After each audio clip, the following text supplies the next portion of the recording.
Denver voters of all ages, of all races, of all religions sends a clear message. We will not wait.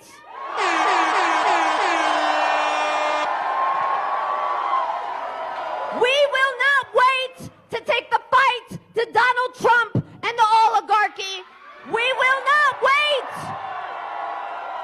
We will not wait to abolish ICE and pass Medicare for all. We will not wait to put an end to the politics of the past, to get big money out of our politics, and to reject corporate PACs and AIPAC.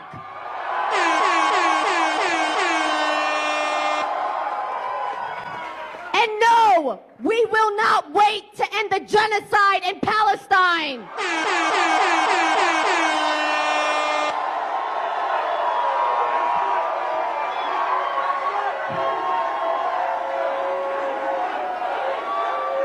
We believe that fundamental change can and will happen if we fight for it.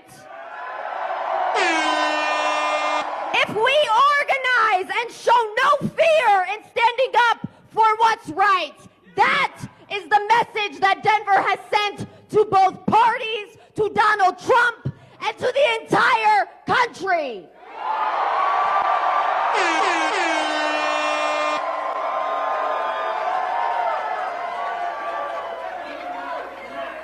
I want everyone in this room to take just a moment and look at the people around you.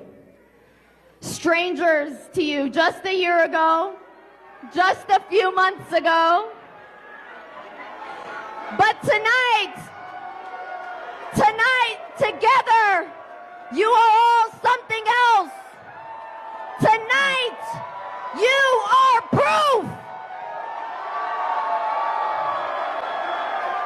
1 year ago, a lot of experienced people told us this was impossible.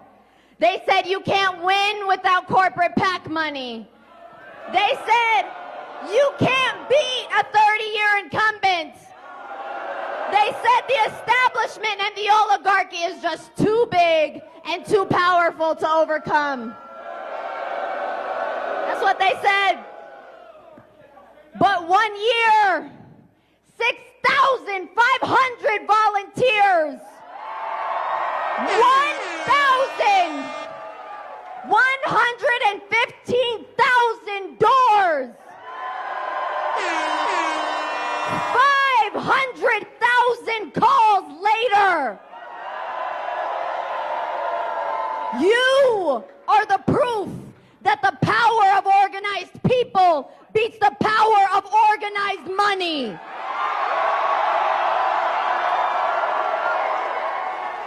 I have to take a moment and thank every single one of you in this room, to every single person that has volunteered, that has supported this campaign, to Justice Democrats, to Denver DSA. I want to tell you something about why this campaign matters, because it matters for what comes next. When I wrote a letter defending students' rights to protest the genocide in Gaza, my law firm told me, take it down or you're fired. I didn't flinch because I stood by every word, and I always will. But I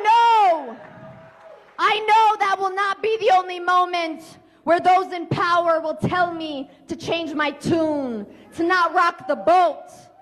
That seems to happen a lot in Congress. But here in Denver, we stand by our values and we stand with our community.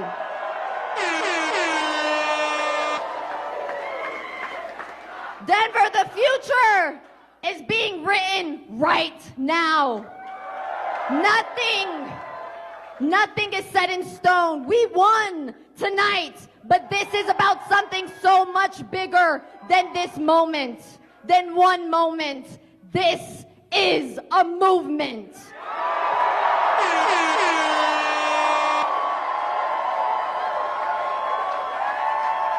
And we are just getting started. We are days away from embarking on the 250th anniversary of the founding of this country. I've been thinking a lot about what that means.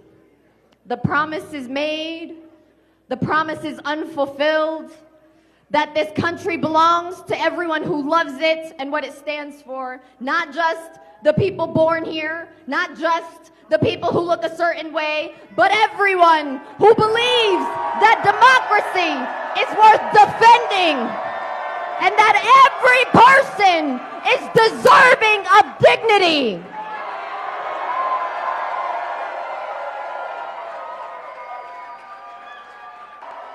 We will not wait to take the fight to Donald Trump and the oligarchy.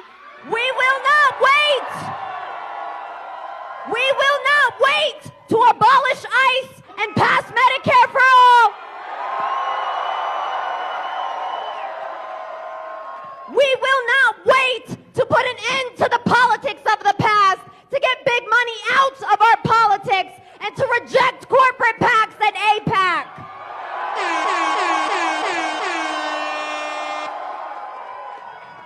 And no, we will not wait to end the genocide in Palestine.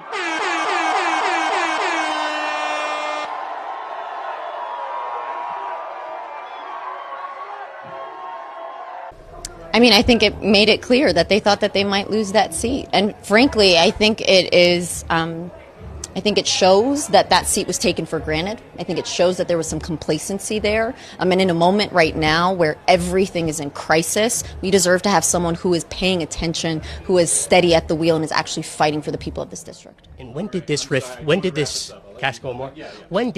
shift? When did you realize, hey, this is about to happen? When did you notice? I imagine it was probably around the time that she was 6 votes away from not even being on the ballot. That's when you knew? I think so. She is a self-proclaimed socialist. And Kyle, I think this is a gift to Republicans who are running on the general ballot in Colorado. So it is certainly an upset. It's interesting, Kyle, because in 2024, the Democrat Party, they were electing more moderate candidates. And that was their goal, to show that they can be reasonable, that they can work across the aisle. And this time, all of that has gone out the window, and they are showing their true colors and saying, we want socialism. Inevitably, we want communism. We want you to own nothing and be happy. So Malat Quiros is what you describe all Democrats as being. All Democrats are not Malat Quiros, but I understand why it's helpful from a messaging perspective. At the end of the day, though, do you look at her as somebody who is younger, fresh to politics, a firebrand with strong ideas, who out with the old, in with the new? I see some of her in you and some of you in her. You're diametrically opposed politically, but both of you took a similar path to power. Sure, that firebrand essence is a key to her candidacy, and it is very appealing, especially to the younger base. And for those who are just tired of politicians in general, no matter what party, who continuously let them down. I do understand that. I am opposed to more socialism. I am opposed to the policies that she is bringing to the table. Do you believe that the 9/11 terrorist attacks on America were the inevitable consequence of American foreign policy? Inevitable in the sense that we destabilized a lot of the Middle East, that forced people to believe that another act of violence was the only response. And again, just like I said before, our responsibility is to getting rid of those conditions that lead to violence in the first place.